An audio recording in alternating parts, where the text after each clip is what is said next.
मनोरंजनकार की नई सीरीज मुरली की कहानियां में आप सभी का हार्दिक अभिनंदन है। और इस बार की कहानी है अष्टावक्र और राजा जनक की कहानी, जिस कहानी में आप देखेंगे कि कैसे एक छोटा सा बालक अष्टावक्र एक बहुत बड़े राजा जनक को ज्ञान देता है और कैसे वो ज्ञान देकर उनको निर्वाण की प्राप्ति कराता है। तो ऐसे बालक अष्टावक्र और जनक की कहानी लेकर आ रही है रंजू बहन जी। सुनेंगे उस कहानी को और उसके छुपे आध्यात्मिक रहस्य। ओम शांति। हमारी आज की जो कहानी है वो है अष्टावक्र और राजा जनक की। यह कहानी हम आदि ग्रंथ से लेकर के आए हैं। वैसे तो अष्टावक्र और राजा जनक की कई कहानियां हैं, परंतु आज जो कहानी हम लेके आए हैं उसका ध्येय है मुक्ति और जीवन मुक्ति। एक समय की बात है, राजा जनक को मन में संकल्प उठा कि मुझे अध्यात्म ज्ञान की प्राप्ति करनी है। तब उसने अपने राज्य में जितने भी गायें थी, लगभग 1000 के लगभग, उन सब के सिर पे जो सींग पे 20-20 सोने की मुहरें बंधवा दी और उसने कहा कि जो भी शास्त्रार्थ में विजय प्राप्त करेगा उसे ये गाय उपहार में दी जाएंगी। तब शास्त्रार्थ शुरू हुआ और 1 महीने तक यह शास्त्रार्थ चला और यह शास्त्रार्थ 1 महीने के बाद ऋषि याज्ञवल्क्य ने जीता। याज्ञवल्क्य को वो सारे 1000 गायें और वो मुहरें प्राप्त हुई। फिर राजा जनक ने कहा कि इस शास्त्रार्थ में तो सारा वाचा का ज्ञान था, परंतु मुझे आत्मज्ञान की प्राप्ति नहीं हुई। मुझे आत्मज्ञान प्राप्त करनी है।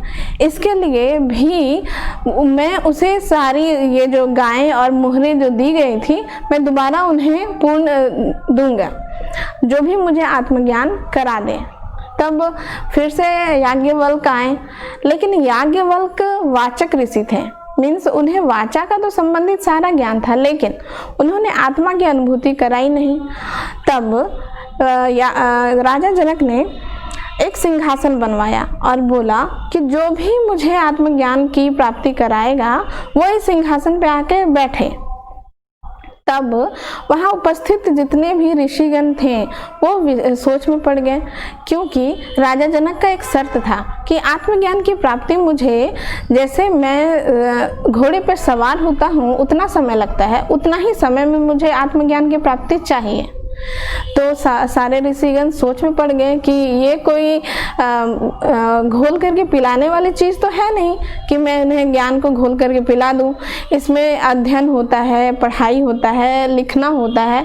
तब फिर सब सोच में पड़ गए। लेकिन इसी बीच सिंहासन पर जाके अष्टावक्र बैठ गए।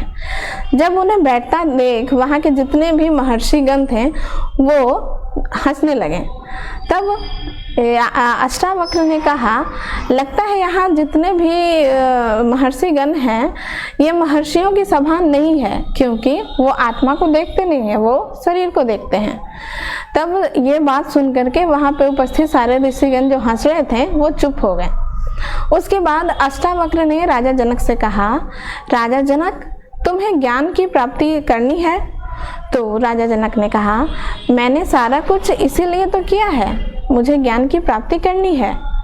तब अष्टावक्र ने कहा, तुम्हें ज्ञान की प्राप्ति मैं कराऊंगा, लेकिन उसके लिए तुम्हें मुझे कुछ देना पड़ेगा। तो उन्होंने बोला, मैं आपको, मेरे हाथ में जो है मैं वो सब दे दूंगा।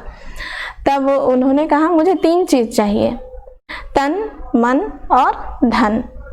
तो थोड़ी देर के लिए राजा जनक ने विचार किया और उसके बाद बोला, ठीक है, मैंने दे दिया।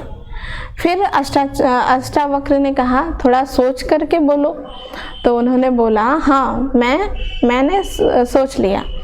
तो उस समय की बात में, उस समय एक रिवाज चलता था संकल्प का, मतलब चुल्लू भर पानी हाथ में लेना होता था और संकल्प करते थे कि मैं ये आपको दे देता हूँ। तो उन्होंने ये संकल्प कराया।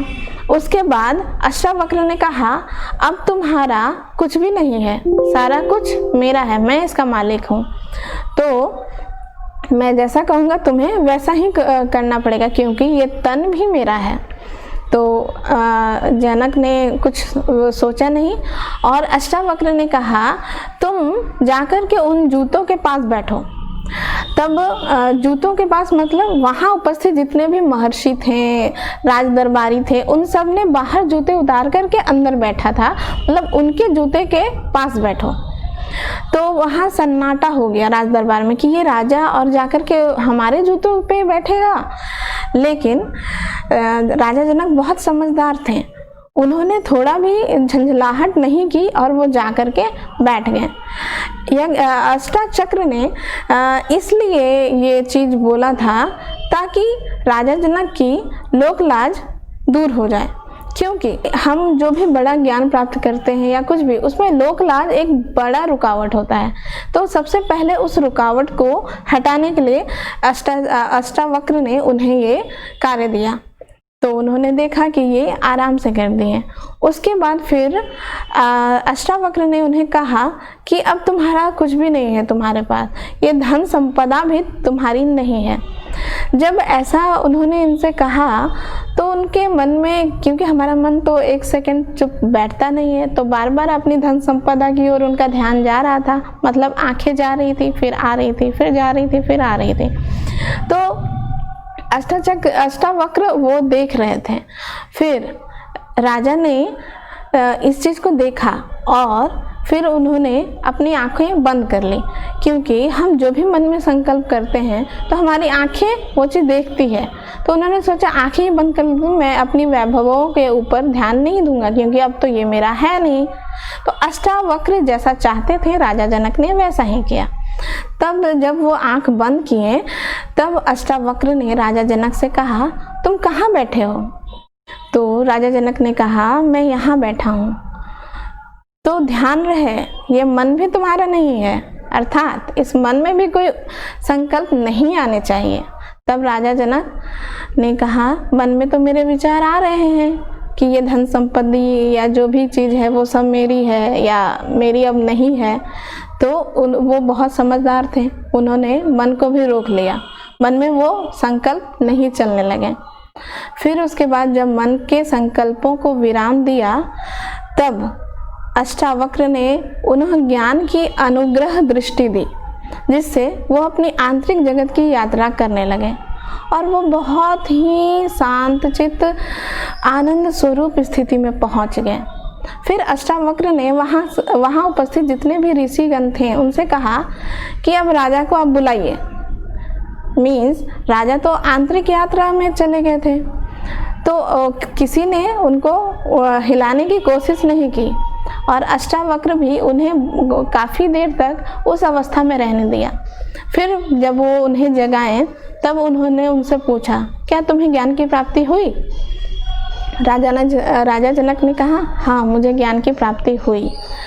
तब अष्टावक्र ने राजा जनक से कहा तुमने मुझे जो भी संपत्ति दी थी मैं तुम्हें निमित्त बनाने के लिए उपहार में देता हूँ। मतलब तुम इसके मालिक नहीं हो, तुम बस निमित्त बन के इसे संभाल रहे हो। तो बस ये लो, राज्य भी करो और भजन भी करो, अर्थात तुम ये समझ के राज्य करो कि ये तुम्हारा नहीं है, तुम इसे बस निभा रहे हो, जिम्मेदारियों को पूरा कर रहे हो। तो इससे उन्हें मुक्ति भी प्राप्त हुई और जीवन मुक्ति भी प्राप्त हुई। इस कहानी का आध्यात्मिक अर्थ यह है कि जैसा कि हमने कहानी में पहले ही कहा था, इस कहानी का ध्येय ही है मुक्ति और जीवन मुक्ति। जैसे कि राजा जनक को बोला गया तन मन धन सब कुछ अष्टावक्र ने लिया और फिर जब उन्हें ज्ञान की प्राप्ति हुई तो उन्हें दे भी दिया। अर्थात कि जब तुम्हें पता चल गया कि तुम ये शरीर नहीं हो, तुम ये मन भी नहीं हो, तुम्हारा ये जो धन संपत्ति है वो कुछ भी तुम्हारा नहीं है। क्यों? क्योंकि हम इस दुनिया में आए हैं, हम कुछ लेके नहीं जाएंगे, तो हम फिर इतनी चिंतित क्यों होते हैं? तो हम इसे परमात्मा का दिया हुआ वरदान समझ करके निभाएं कि ये मेरी जिम्मेवारी है, बस उसको पूरा कर रहे हैं और खुशी पूर्वक। जब हम ये समझ के करते हैं तो हमें इस जीवन के बंधन से मुक्त होते हैं। जीवन बंधन हमें तब होता है जब हम ये समझते हैं कि ये मेरा है, ये मैं हूँ। जब मैं का रट्टा लगा के रखते हैं तब जाके हम बंध जाते हैं कि ये मेरा परिवार, ये मेरे बच्चे, तो हम जीवन बंधन में फंस जाते हैं। लेकिन इस कहानी से हमें ये सीखने को मिलता है कि मैं तो कुछ समय के लिए आया हूँ, निमित्त बन के ये पार्ट निभा रहा हूँ और फिर कुछ समय के बाद मैं चला जाऊँगा, फिर दूसरा अभिनय करूँगा। तो इस हिसाब से हमें जीवन मुक्ति भी प्राप्त होती है। तो परमात्मा हमें बता रहे हैं हमारा आत्मज्ञान क्या है कि हम ये शरीर नहीं, हम एक आत्मा है। हम हमेशा अपने आप को आत्मा समझें और दूसरे को भी आत्मा देखें कि हम इस दुनिया में क्यों आए हैं। हम एक अच्छे कर्म के लिए आए हैं और हम अच्छा कर्म करें, लेकिन हम इस कर्म में बंधे नहीं। तब जाके हम मुक्ति और जीवन मुक्ति को इस जीवन में रहते हुए प्राप्त कर सकते हैं। उसके लिए हमें इस शरीर को छोड़ के जाने की ज़रूरत नहीं है। हम इस जीवन में रहें, सब जिम्मेवारियों को निभाएं शांति पूर्वक, प्रेम पूर्वक, और हम आराम से अपने जीवन में उच्च स्थिति को, आनंद की स्थिति को प्राप्त कर सकते हैं। तो इस कहानी का आध्यात्मिक रहस्य यही है। ओम शांति।